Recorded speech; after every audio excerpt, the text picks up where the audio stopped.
Prior to reggae music, as early as the 1920s, Mento folk music became the earliest form of music genre in Jamaica and is believed to be Jamaica's first popular music genre. While this is not for sure, it's said that the name Mento came from the Spanish word mentar, which means to mention, to record, call out, or to name.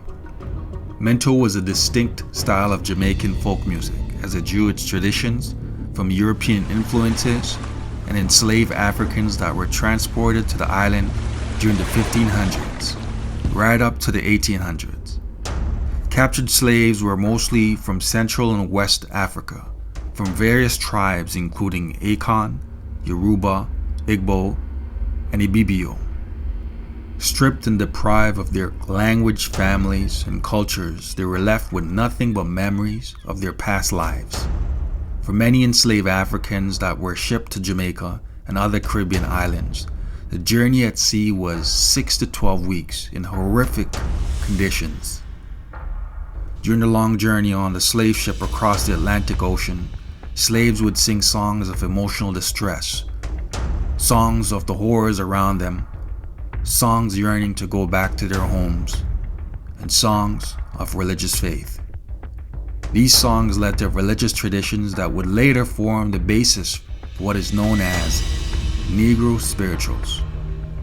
Negro spirituals are religious songs and dances that became a part of Jamaica's culture, introducing cults such as Kumina, Pukamina, and Zion Revival.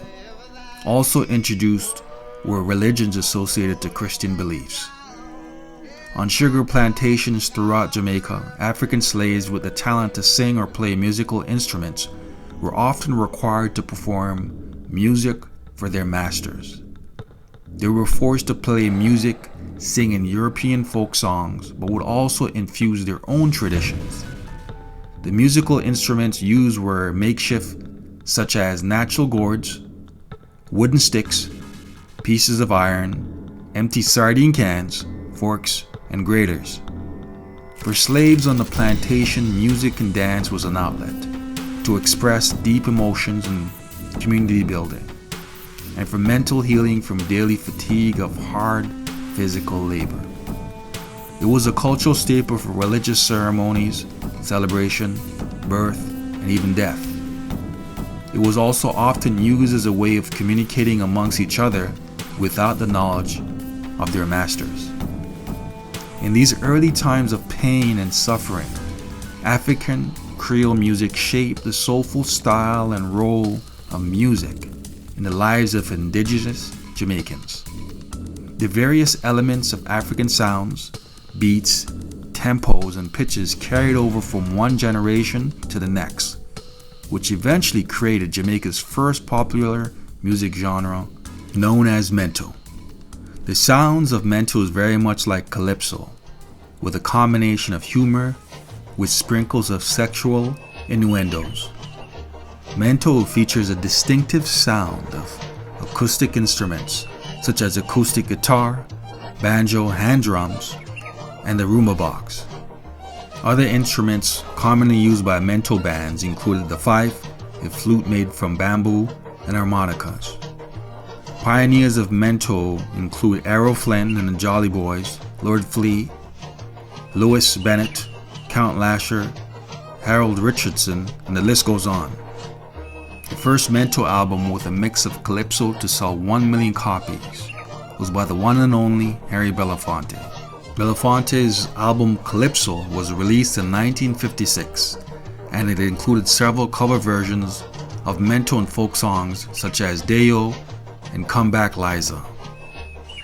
The prominence and evolution of Mento up to the 1940s and 50s gave way for the unique sounds of ska, rocksteady, and eventually reggae. Some of them a holla, some a ball.